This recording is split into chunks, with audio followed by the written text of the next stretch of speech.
Hello friends, आइए आज हम लोग स्टार्ट करते हैं अपने नए सब्जेक्ट सॉफ्टवेयर इंजीनियरिंग का प्रीवियस ईयर क्वेश्चन, जो कि आपको एनआईसी, डीआरडीओ, बीटेक, सीएसआईटी वाले स्टूडेंट को, इसरो वाले स्टूडेंट को सबको हेल्प करेगा। क्वेश्चन हमारा ये है कि RAD software processes model stands for. Red model जो होता है उसका फुल फॉर्म क्या होता है? सिंपल सा क्वेश्चन, और ये क्वेश्चन मैक्सिमम एग्ज़ाम्स में पूछा जाता है। आप देख लीजिएगा सीएसआईटी का पेपर उठा के, ऑब्जेक्टिव टाइप क्वेश्चन भी रहता है तो पूछता है। Rapid application development, rapid application design, relative application development, recent application development. तो देखिए आंसर क्या होगा। इसका होगा rapid application development focuses on gathering customer requirements through workshops or focus groups, early testing of the prototype by the customer using iterative concept, reuse of the existing prototypes, continuous integration and rapid delivery। Main इसका काम यही होता है। Understood?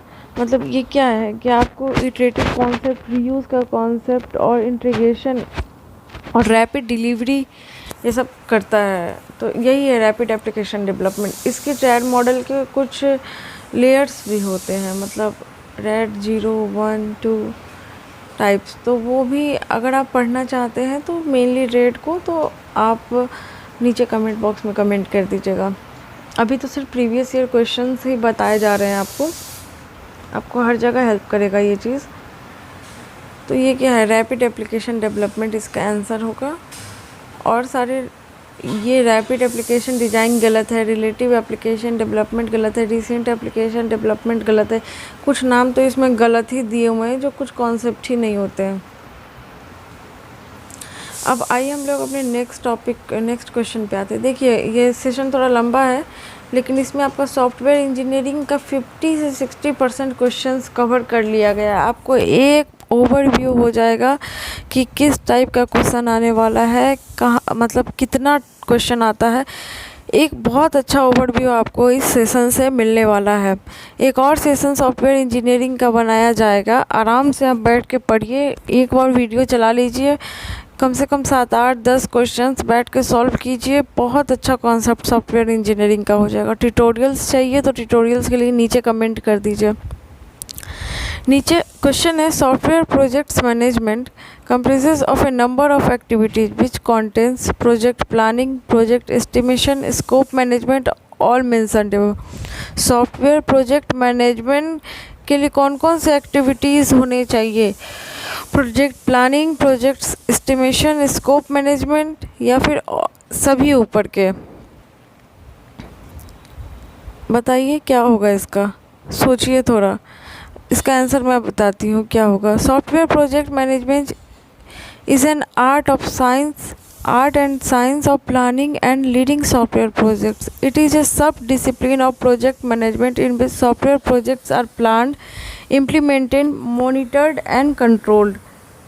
मतलब software project management, आपको project को manage करना है तो ये एक तरीके का आर्ट एंड साइंस है जो आप अप्लाई करेंगे, प्लान करेंगे सॉफ्टवेयर प्रोजेक्ट के लिए और उसके सब डिसिप्लिन के लिए। सॉफ्टवेयर प्रोजेक्ट प्लान करेंगे, इम्प्लीमेंट करेंगे और उसको मॉनिटर भी करते रहेंगे, मतलब टाइम टू टाइम उसको मॉनिटर भी करना है इम्प्लीमेंट करने के बाद। तो सबसे पहले क्या करेंगे? प्लान करेंगे उसको, फिर इम्प्लीमेंट करेंगे और फिर क्या करेंगे? मॉनिटर करेंगे और फिर उसको कंट्रोल भी करेंगे।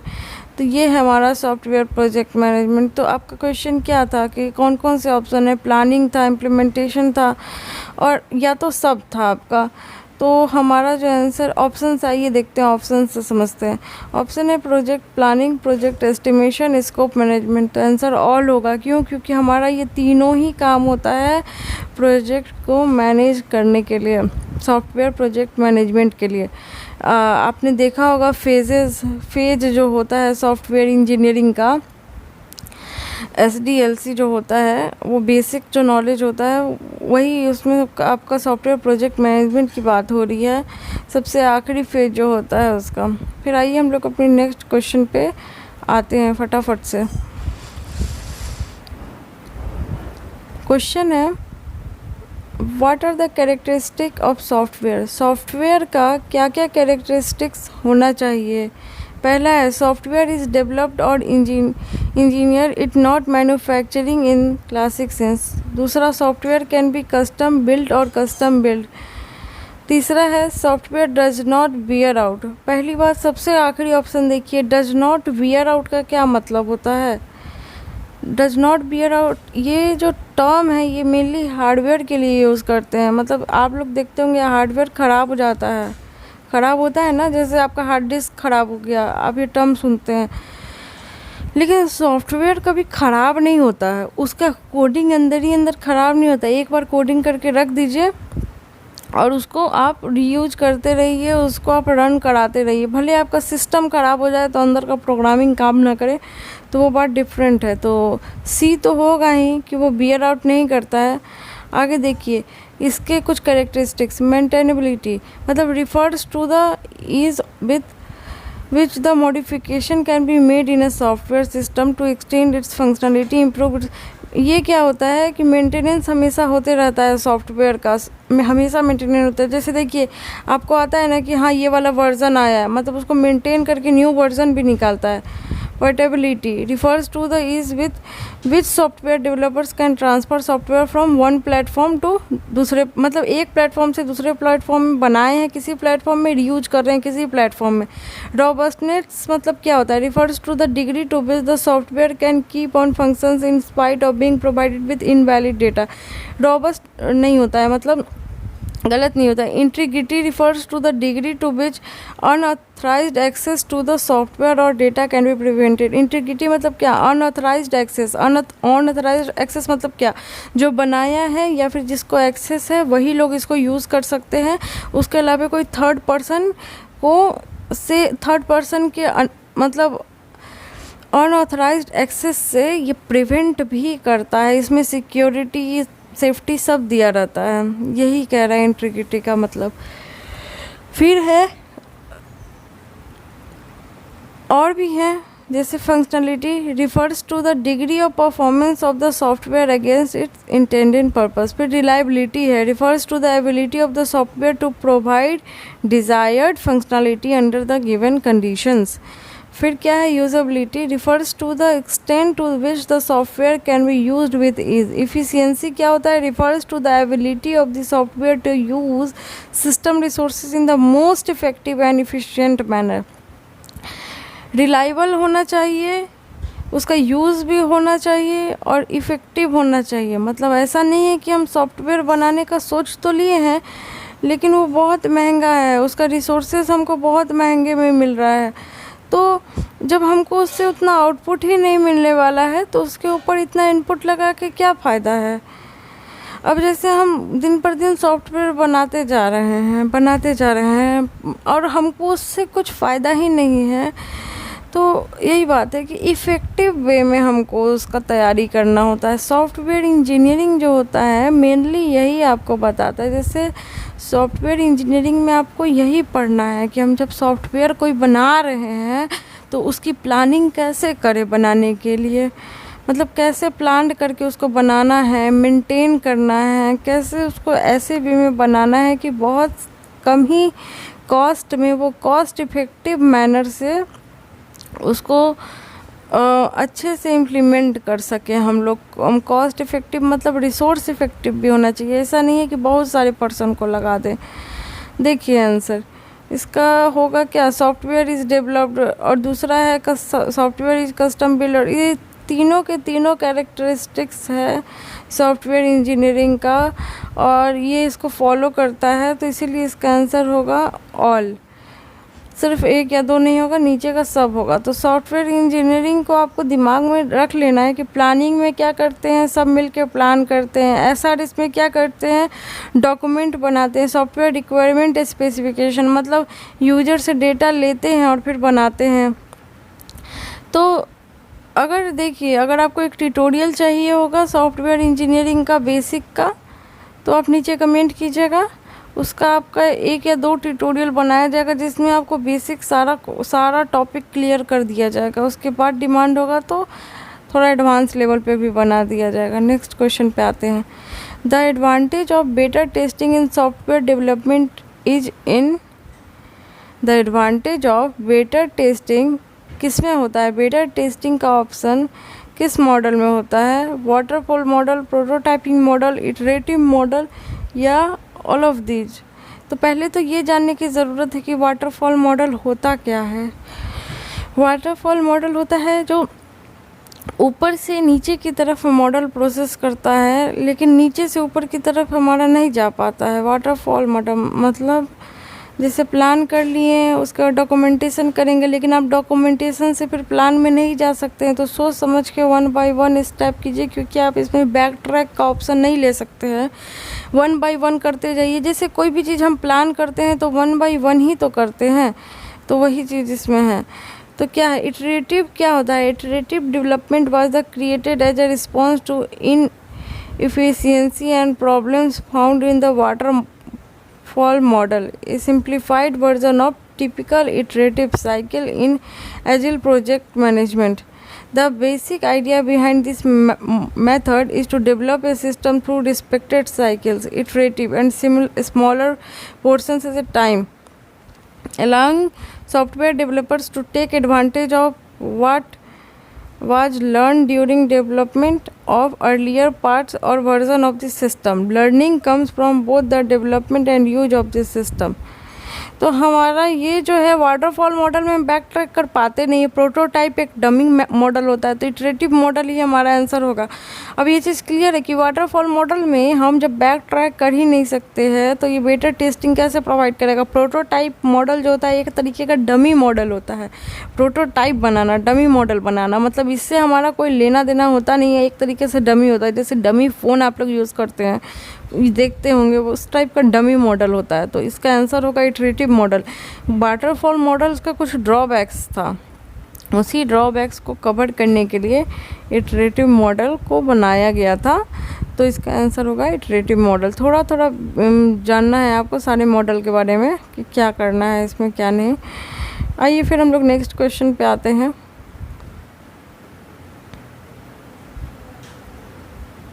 हमारा नेक्स्ट क्वेश्चन है कि the graph theoretical concept will be useful in software testing is the graph theoretical concept, मतलब ग्राफ का कौन सा कॉन्सेप्ट यूज़ करता है सॉफ्टवेयर टेस्टिंग में?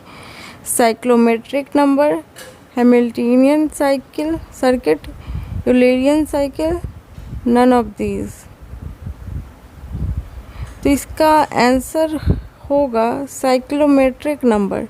अब साइक्लोमेट्रिक नंबर जो है, आपको ये टॉपिक साइक्लोमेट्रिक ग्राफ पढ़ना पड़ेगा, बहुत डीप में पढ़ना पड़ेगा, क्योंकि इससे सॉफ्टवेयर इंजीनियरिंग में चाहे जो एग्ज़ाम हो, इसरो, DRDO, UGC, बीटेक का ही सिंपल क्वेश्चन ले लीजिए तो उसमें पूछता है question. Cyclometric complexity is a software metric used to indicate the complexity of a program. It is quantitative measure of the number of linearly independent paths through the program source code. Cyclometric complexity is the computed using the control flow graph of the program. इसमें क्या होता है? Graph की तरह होता है, notes होता है, डाउनवर्ड एज को जाता है दूसरे नोड को कनेक्ट करने के लिए, अप जाता है। साइक्लोमेट्रिक कम्प्लेक्सिटी में also be applied to individual functions, modules, method or classes within a program. तो साइक्लोमेट्रिक कॉम्प्लेक्सिटी का क्वेश्चंस भी पूछा जाता है सॉफ्टवेयर इंजीनियरिंग के किसी भी एग्ज़ाम में। आप गेट का ही उठा लीजिए, आप देख लीजिए कि साइक्लोमेट्रिक कॉम्प्लेक्सिटी से क्वेश्चन पूछा हुआ है कि नहीं। अगर आपको ये डीप में समझना है विथ न्यूमेरिकल एग्जाम्पल तो नीचे कमेंट कर दीजिएगा। इसका आंसर होगा साइक्लोमेट्रिक नंबर। हैमिल्टनियन सर्किट भी होता है एक पार्ट। ये दोनों भी कॉन्सेप्ट है जो पढ़ना है, लेकिन इसका आंसर सॉफ्टवेयर इंजीनियरिंग के टर्म्स में साइक्लोमेट्रिक नंबर से ही हमको सिर्फ मतलब है। इसमें ग्राफ का कॉन्सेप्ट होता है, नोड और एजेस का कॉन्सेप्ट होता है, जो आपको इजी वे में टेस्ट करने के लिए, सॉफ्टवेयर टेस्ट करने के लिए आप यूज़ कर सकते हैं। ये अलग से ही टॉपिक है आपका सॉफ्टवेयर इंजीनियरिंग में जो डीपली पढ़ना होता है। तो तो इसका होगा क्या, मैट्रिक नंबर, साइक्लोमेट्रिक नंबर। अब नेक्स्ट क्वेश्चन पे हम लोग आते हैं कि क्या पढ़ना है हम लोगों को। अभी नेक्स्ट क्वेश्चन है हमारा वो न्यूमेरिकल ही है। आइए हम लोग देखते हैं अपना न्यूमेरिकल क्वेश्चंस को सॉल्व करते हैं। ये पूछ रहा है in testing phase the effort distribution is up to. Testing phase में इफोर्ट डिस्ट्रीब्यूशन कितना होता है, अप टू कितना होता है। ये देखिए एनआईसी साइंटिस्ट का 2016 का पूछा हुआ क्वेश्चन है। अभी तक जितना भी क्वेश्चन बताया गया है वो सब एनआईसी का ही प्रीवियस ईयर क्वेश्चन है। तो ये पूछ रहा है कि इफोर्ट डिस्ट्रीब्यूशन कितना होता है टेस्टिंग फेज में। देखिए सॉफ्टवेयर एसडीएलसी का एक फेज होता है टेस्टिंग फेज, जिसमें हम लोग बना तो लेते हैं सॉफ्टवेयर, उसके बाद उसको टेस्ट करते हैं कि कहाँ गलत किए कहाँ सही। इसमें दो टाइप का टेस्टिंग होता है, एक होता है ब्लैक बॉक्स और एक होता है white box testing. White box और ब्लैक बॉक्स टेस्टिंग क्या होता है, ये मतलब आपको डीपली थोड़ा बहुत तो पढ़ना पड़ेगा क्योंकि इससे भी क्वेश्चन आता है। देखिए the storage over confidence in the accuracy of the effort estimation is ऐसे, इसमें 90% होता है लेकिन इसका आंसर है 50%। क्यों, currently the term effort estimate is use to denote as different concept such as most likely used of effort model value the effort that corresponds to a probability of 50% or not exceed medium। इसमें हमारा जो है effort value वो 50% ही होता है। और देखिए हम लोग जो है अभी ये सेशन थोड़ा लंबा हो रहा है, 30 मिनट के अप्रॉक्स ये सेशन है, लेकिन आपका मैक्स टू मैक्स सारा एक ओवरव्यू आपको ये एनआईसी का दे देगा कि किस लेवल का क्वेश्चन देता है। लेवल लो रहता है, मीडियम रहता है, हार्ड रहता है। तो अभी तक आपने देखा है कि कुछ क्वेश्चन का लेवल लो है, कुछ क्वेश्चन का लेवल हार्ड है, कुछ क्वेश्चन आपको मीडियम लगे होंगे। तो न्यूमेरिकल ऐसा नहीं है कि सॉफ्टवेयर, कुछ बच्चे सोच लेते हैं कि सॉफ्टवेयर इंजीनियरिंग जो है वो थ्योरेटिकल सब्जेक्ट है। हाँ ठीक है, थ्योरेटिकल सब्जेक्ट है, आप पढ़िएगा क्लास में तो मैक्सिमम आपको थ्योरेटिकल ही पढ़ाया जाएगा। लेकिन ये चीज़ याद रखिए कि इससे जो भी कॉम्पिटिटिव एग्ज़ाम होता है, जैसे गेट का हो या फिर जो भी एग्ज़ाम हो, यूजीसी का हो, डीआरडीओ का हो, उसमें सॉफ्टवेयर इंजीनियरिंग से न्यूमेरिकल क्वेश्चंस भी अच्छा से बैठाते हैं। तो इसलिए आपको न्यूमेरिकल क्वेश्चन सॉफ्टवेयर इंजीनियरिंग का तो भूल के भी साइड नहीं करना है। आइए देखते हैं। Effort estimation is the process of predicting the most realistic amount of effort expressed in the terms of persons, hours or money required to develop or maintain। मतलब इसमें क्या है कि हमारा देखता है पर्सन्स, आवर्स और मनी। इफोर्ट एस्टिमेशन मतलब कितना इफ़ेक्टिव वे से यूज़ करेगा, तो वही चीज़ इसमें द प्रोसेस ऑफ हम लोग को प्रिडिक्ट करना होता है कि रियलिस्टिक अमाउंट। मतलब देखिए बहुत ज़्यादा पर्सन भी नहीं लगाना है, पर्सन आवर कितना लगना है, मनी कितना लगना है। ऐसा नहीं है कि आपको कोई भी प्रोसेस करने के लिए आप इस चीज़ को पहले से मैनेज ही नहीं करेंगे। फिर क्या है, एफोर्ट एस्टिमेट्स में be used as a input to project plans, iteration plan, budget, investment analysis, pricing, process, bidding rounds. मतलब ये सब देखिए, ये सब सॉफ्टवेयर इंजीनियर पोस्ट के लिए बहुत लोग जाते हैं। आप सॉफ्टवेयर इंजीनियरिंग का कोर्स ही अलग से करते हैं मास्टर्स में जाकर। आपको ये सब डीपली वे में पढ़ना होता है ताकि कोई भी प्रोजेक्ट बनाया जाए। देखिए कोई भी प्रोजेक्ट ही तो बनता है किसी सॉफ्टवेयर कंपनी में। कोई भी सॉफ्टवेयर लॉन्च होता है तो आपको क्या लगता है वो बस बैठ के कोडिंग की और लॉन्च हो गया? नहीं, उसके ऊपर बहुत बहुत ज़्यादा गहन ये होता है, मतलब एनालिसिस होता है, उसको प्लान किया जाता है, डॉक्यूमेंटेशन वे में भी उसको रखा जाता है ताकि कभी भी कहीं दूसरा सॉफ्टवेयर उसके रिलेटिव बने, उसके जैसा बने, तो कुछ ना कुछ कोड उसका यूज़ कर लिया जाए, कुछ ना कुछ कोड वहाँ से उठा के रख के रीयूजेबल कर लिया जाए, या फिर थोड़ा सा लोग उससे सीखें। अब जो नए नए सॉफ्टवेयर इंजीनियर्स आते हैं, पिछले किए गए सॉफ्टवेयर कोड से कुछ लर्न करें। तो इफोर्ट में ये क्या होता है, 50% इफोर्ट आपका यूज़ किया जाता है इसमें। तो इसका आंसर होगा 50%। 10% नहीं होगा, 20 नहीं होगा, 40% नहीं होगा, 50% होगा। ठीक है, तो आपको ये चीज़ याद रखना है। ये तो याद रखने वाली ही चीज़ है, न्यूमेरिकल नहीं है कि फार्मूला लगा के नहीं निकालना था, न्यूमेरिकल क्वेश्चन नहीं था, थ्योरेटिकल ही क्वेश्चन है। तो इस सेशन में आपको बहुत सारा सॉफ्टवेयर के बारे में जानने को मिल गया होगा कि टेस्टिंग कितने टाइप का होता है, हमारा इफ़ेक्टिव क्या होता है, एफोर्ट हम लोग कैसे यूज़ करते हैं, सॉफ्टवेयर मेंटेनेंस क्या होता है, आपने जाना ना कि अभी मेंटेनेंस में क्या होता है, वाटरफॉल मॉडल का क्या डिसएडवांटेज होता है, इटरेटिव मॉडल में क्या आपका अच्छा होता है, क्यों हम लोग या प्रोटोटाइप मॉडल डेमो मॉडल की तरह हम यूज़ करते हैं। तो वही चीज़ है कि ये चीज़ आपको क्वेश्चंस तो सॉल्व करते जा रहे हैं, प्लस एडिशनल बहुत ऐसा चीज़ें जो बहुत बच्चे पढ़े हुए हैं सॉफ्टवेयर इंजीनियरिंग, तो उनको तो फटाफट चीज़ें समझ में आ रही होगी, और जो नहीं पढ़े हैं वो भी इस सेशन से बहुत अच्छे से पढ़ाई लिखाई कर सकते हैं। ये क्वेश्चन है कि आपको देखना है, ये आपको मैच करवाना है 2 कॉलम्स लिस्टिंग विद एक्टिविटीज़ और सॉफ्टवेयर लाइफ साइकिल के रिक्वायरमेंट कैप्चर्स किससे रिलेटेड है, फिर डिज़ाइन किससे रिलेटेड है, इम्प्लीमेंटेशन किससे रिलेटेड है, मेंटेनेंस किससे रिलेटेड है। सेकंड पार्ट में है module development and integration, domain analysis, structured and behaviour marketing, और फिर उसके बाद परफॉर्मेंस टेस्टिंग।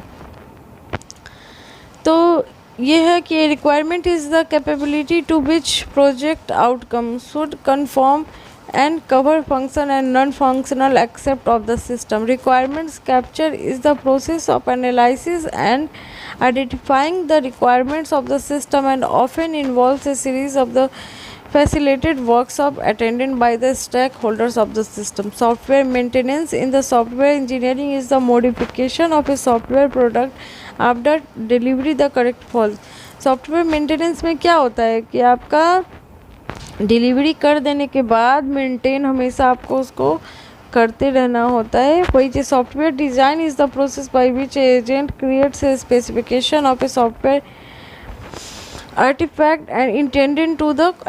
देखिए सॉफ्टवेयर डिज़ाइन क्या होता है कि हम लोग उसको डिज़ाइन करना स्टार्ट कर देते हैं कि उसको क्या डिज़ाइन देना है। इम्प्लीमेंटेशन क्या होता है, is the realisation of an application or execute of the plan idea model design specification standard algorithm or policy, मतलब इम्प्लीमेंट कर देना होता है। तो इसका आंसर होगा P का 2, Q का 3, R का 1 और S का 4। आप अभी जाइए उसको नोट डाउन कीजिए, और अभी जो थ्योरेटिकल बताया गया एक बार और सुनिए, तो आप इसको मैच कर पाएंगे कि हमारा किसका क्या आंसर होगा। तो ये चीज़ सिंपल है कि आपको थ्योरेटिकल भी नॉलेज थोड़ा बहुत होगा सॉफ्टवेयर इंजीनियरिंग का। फेजेज भी आप अगर अच्छे से पढ़ लीजिएगा 1 बाय 1 सॉफ्टवेयर इंजीनियरिंग का, तो बहुत सारे क्वेश्चंस हैं जो आप नॉर्मली इजीली आप लगा सकते हैं। तो चलिए अब हम लोग और सारी वीडियोस देखेंगे सॉफ्टवेयर इंजीनियरिंग का। वीडियो पसंद आया हो तो लाइक कीजिए, स्टडी टेबल को सब्सक्राइब कीजिए, नोटिफिकेशन बटन पे क्लिक कर लीजिए ताकि आने वाले सारे वीडियोस का नोटिफिकेशंस आपको मिलते रहें। और अच्छे से पढ़ाई कीजिए, स्वस्थ रहिए अपने घर पे। एग्ज़ाम्स तो होंगे ही, सारा प्रीवियस ईयर पेपर तैयार रखिए, ट्यूटोरियल्स तैयार रखिए। Thank you so much.